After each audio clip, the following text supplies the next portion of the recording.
I don't know how long I have left, but I have to get this out to the public about whatever that thing in the Yukon is. My name is Herman Sterling.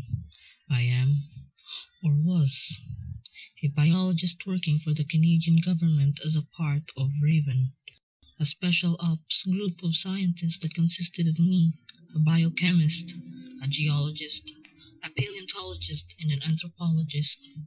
And I had been lied to by my government. I had to sign many NDAs in order to qualify to join. I went to the Amazon, Death Valley, and even Central Siberia on various expeditions. But this time was the most awful expedition ever.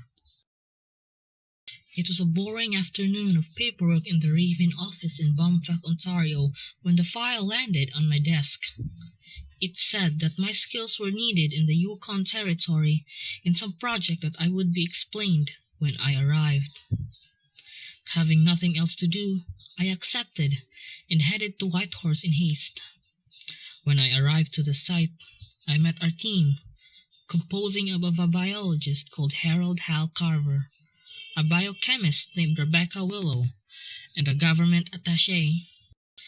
Hal and Rebecca wore tactical armor and carried assault rifles with 1911s at their sides. "Nice place they got here," Hal said. "Yeah, nice place," I agreed. I went up to the front door and tried the handle. Of course, it was locked from the inside, so I shot out a window and climbed through. The place was a mess. Notes were scattered everywhere, furniture overturned, and a corpse near the door. "Guys," I said, "we've got a body here." I unlocked the door for the rest of the team so they could see what's going on. "Man, for someone ripped in half, he sure looks surprisingly intact," Hal remarked. "No shit," Rebecca said. "Hypothermia. The room's freezing." Must have tried to hide from whatever got the rest of them. Just then, a howling scream pierced the air. Did anyone hear that?" I said. "Hear what?" Hal asked. I exited the trailer and drove the snowmobile around the entire site. I found nothing of concern, but I did find the main dig site with another trailer connecting to 3 more east of it. I drove up to the main dig site in order to get a better look. I saw that the excavation tool was still embedded in the ice. "Hey Herman," Rebecca said through the radio. "Is Hal with you by any chance?" "I'm alone near the dig site in another trailer, bigger than the last one." "Why?" "Wait, so if you're alone, where's Hal?" "I guess he must have gone to patrol the perimeter." "Guess. I'm coming to you now." Where could Hal have gone?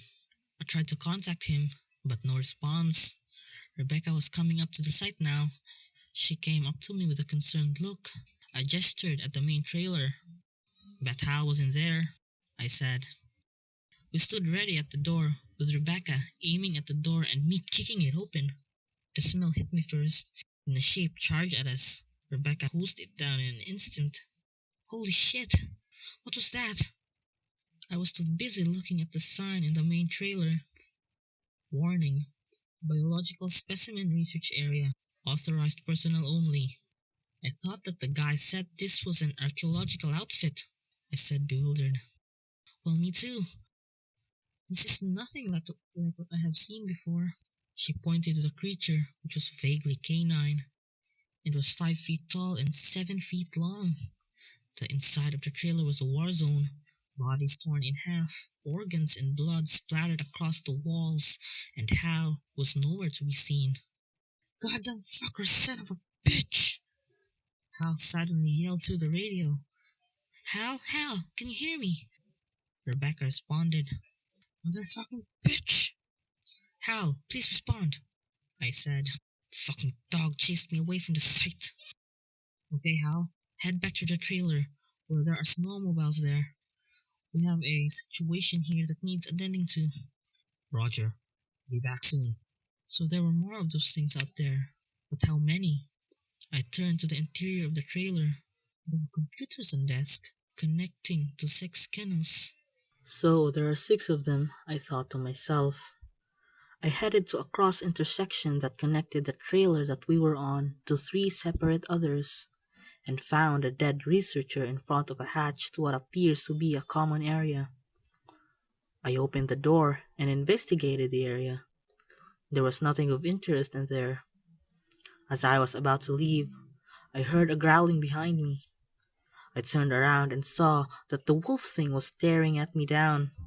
The flesh on its head was torn in every place imaginable, its lower jaw, bones showing, glossy eyes looking at me with pure hunger. I shot at it, but it crossed the room in a blink of an eye and clawed me in the arm. I then shot at it, with all the bullets burying themselves in its head. "Fuck!" I said, looking at my arm. After leaving my personal quarters, I felt the wound getting hot. I didn't care at first, but then I found the labs. The place was surprisingly clean, with everything in order, with notes that I read. What I saw made my blood run cold. Bacterial type, virus, incubation time, 1 to 2 hours. Transmission, blood, liquid, and other fluids we discovered in this pathogen in an ancient wolf carcass. Dire wolf to be exact. The virus apparently causes symptoms similar to rabies, is transmissible to humans, and tests with grey wolves have confirmed this. It appears that it is capable of surviving modern-day sanitized. "Herman, I think those dog things are back," Rebecca said, interrupting my thoughts. "Fuck, I think I killed some of them. 3, I think. I heard the gunshots in the base. Are you okay?" I couldn't respond. How could I? I was infected by an unknown disease, and I need to get Rebecca and Hal out of here, now. "Rebecca, I need you and Hal out of here, now." "What? Are you insane?"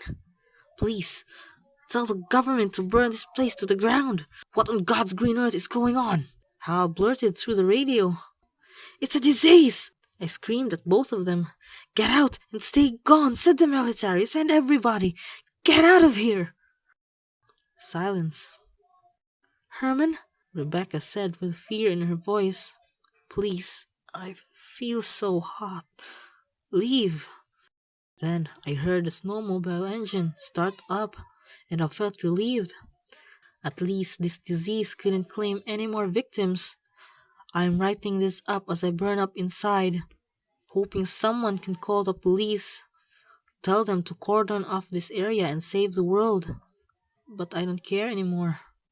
I just feel hot and so hungry.